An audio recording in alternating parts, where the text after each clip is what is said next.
Bruno s'est mis à courir régulièrement il y a 14 ans. Il ne s'est jamais arrêté depuis. On va rejoindre le départ tranquille. Tu fais le départ ? Chaque année, il cumule plus de 1000 km. Le voilà au départ du semi-marathon de Paris, à la recherche de ses propres performances, de ses propres records. Bruno court pour lui, contre lui. Il ne rate jamais cette grand-messe de la course à pied. Les adeptes y sont chaque année plus nombreux. 22 000 pour cette 18e édition.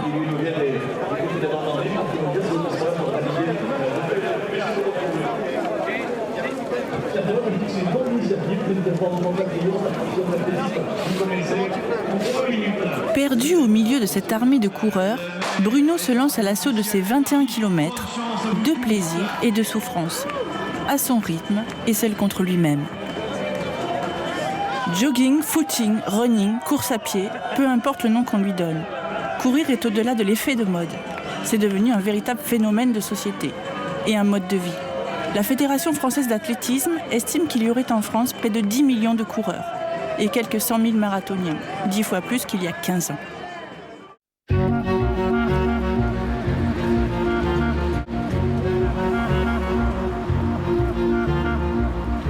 Le fait de dire quand on est dans un déjeuner, une réunion de famille ou un dîner avec des copains qu'on est marathonien, le côté marathonien, ça fait rêver beaucoup de gens.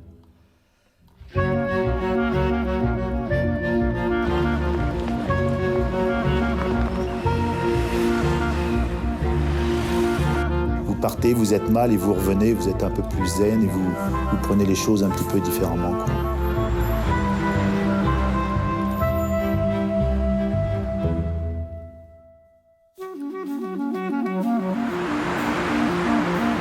On a tous besoin de reconnaissance, donc je pense que c'est aussi une façon de pouvoir s'afficher.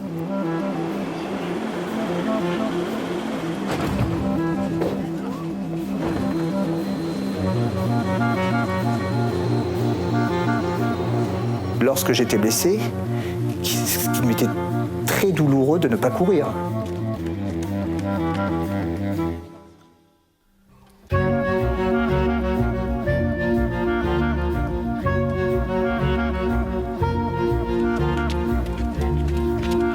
Oui, ça peut être une suite, oui. Ça peut être thérapeutique à certains moments, oui, parce qu'on est englué dans des soucis, qu'ils soient personnels ou professionnels, et puis voilà, on se retrouve face à soi-même. Courir, c'est une rencontre, une découverte de soi, un carrefour dans une vie. Pour Laure, Vincent, Anne, Bruno, Dominique et les autres, il y a un avant et un après. Courir, c'est un peu leur histoire d'amour. Tous se souviennent de cette première fois. C'est bien Alexandra, là. Laure est éditrice à Paris. À 40 ans, cette maman de 3 jeunes enfants est célibataire depuis peu. Elle court depuis 3 ans. J'ai commencé à courir à peu près 1 an après la naissance de mon dernier enfant, en fait. J'ai eu 3 enfants, dont 2 grossesses assez rapprochées. Et puis après la naissance de ma dernière fille, j'ai commencé 1 an après, à peu près, j'ai commencé à vouloir faire du sport. Parce que je sentais que j'avais besoin de tourner une page, de bouger un petit peu, de me remettre en condition physique. Et puis j'ai commencé comme ça, en discutant avec un ami. Et puis petit à petit, c'est devenu un besoin. On progresse très vite en course à pied. Et puis j'ai ajouté des séances.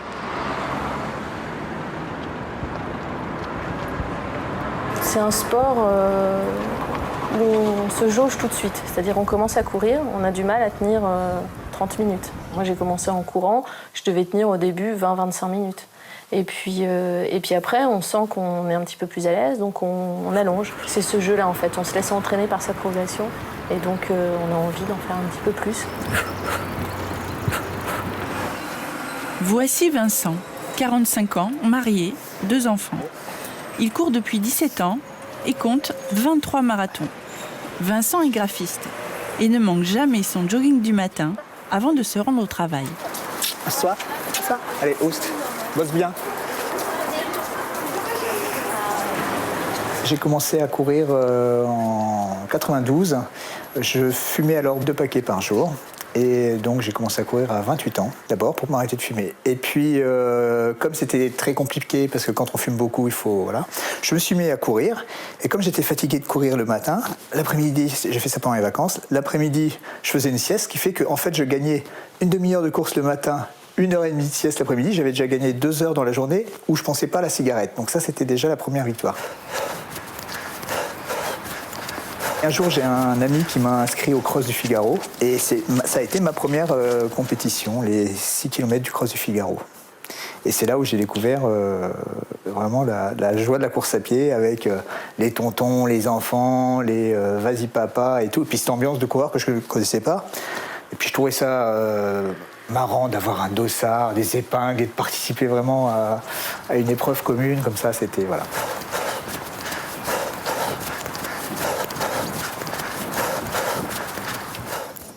Bon, et derrière, on a mis l'événement Marathon de Paris ici. À 49 ans, Bruno cumule près de 250 courses, dont 43 marathons. Il est aussi le rédacteur en chef du magazine phare de la course à pied. Un bon moyen de vivre totalement sa passion au quotidien. Père de 3 grands-enfants, il est divorcé depuis plusieurs années. Il fait rentrer le sport. Soit c'est un sportif et qui fait des émules dans sa boîte et qui en emmène 1, qui en emmène 2, qui en emmène 3, puis du coup qui monte une section et là il y a au départ un vrai discours sportif. Et l'idée, c'est d'essayer de faire aussi avoir l'angle d'un sociologue pour savoir justement le sport dans l'entreprise et puis après les valeurs du sport transposables au boulot, etc.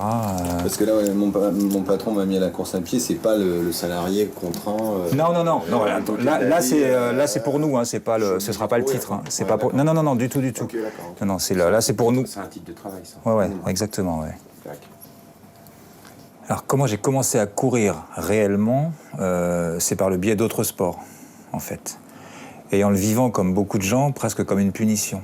Un peu aussi comme une résurgence de ce qui se passe à l'école ou au collège, où quand le prof il sait pas quoi faire pour punir les mômes dissipés en cours de sport, et ben il leur dit allez, fais-moi des tours de terrain, ou alors aujourd'hui, vous m'emmerdez, on va faire endurance, quoi. Et donc je l'ai souvent vécu la course à pied, j'ai commencé par la course à pied, vécu comme ça. Anne a 33 ans. Elle est célibataire. En ce moment, elle ne court pas. Ce professeur d'éducation physique est en rééducation. Trop de courses, trop d'efforts ont eu raison de son corps. Donc mon matériel, une petite teinture d'aquajogging qui permet de flotter. Je suis passée d'une pratique de la gymnastique sportive, tout le lycée, avec une entrée à la fac de sport, avec un concours d'entrée où il y avait 1 000 mètres à courir.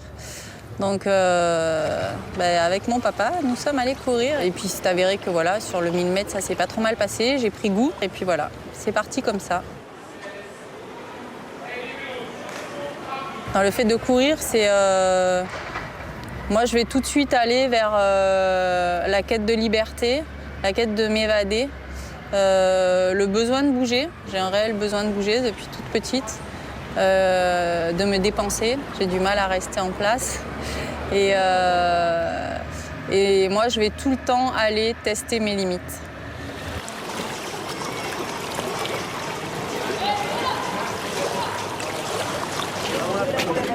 Courir, Dominique en a fait un métier. Lui aussi divorcé, déjà grand-père, il détient un des plus beaux palmarès du marathon en France. Il est désormais coach de course à pied. Les coachs ce soir à l'entraînement, ton groupe? Moi, mon groupe, il fait un footing et puis 8 fois 300 mètres. 8 fois 300 mètres. C'est 2 heures pour le 100 bornes. 2 heures, il prépare le 100 bornes. 2 heures pour le 100 bornes et 8 fois 300 mètres aussi pour le groupe 5. Donc le groupe 5 ici, c'est 8 fois 300 mètres. Hein. Les autres, c'est 2 heures de jogging, de footing pour préparer les 100 bornes. J'ai commencé donc à courir en 1969. Donc j'étais un petit gamin qui voulait courir. J'étais en 5e. Donc à l'époque, faire du jogging, ça n'existait pas. Le mot jogging n'existait même pas. On disait faire un footing. Donc on faisait de l'athlétisme sur une piste, on faisait du cross-country dans les champs. Mais entre les deux, faire du footing en ville, ça n'existait pas. Donc je me souviens chez mes parents, lorsque je faisais mes premiers footings, les gens se retournaient sur le passage en disant « Mais il est fou ce gamin, pourquoi il court ?» C'était assez péjoratif, quoi. Dominique, c'est la star française des marathoniens. Son palmarès fait de lui l'entraîneur le plus respecté de l'Hexagone.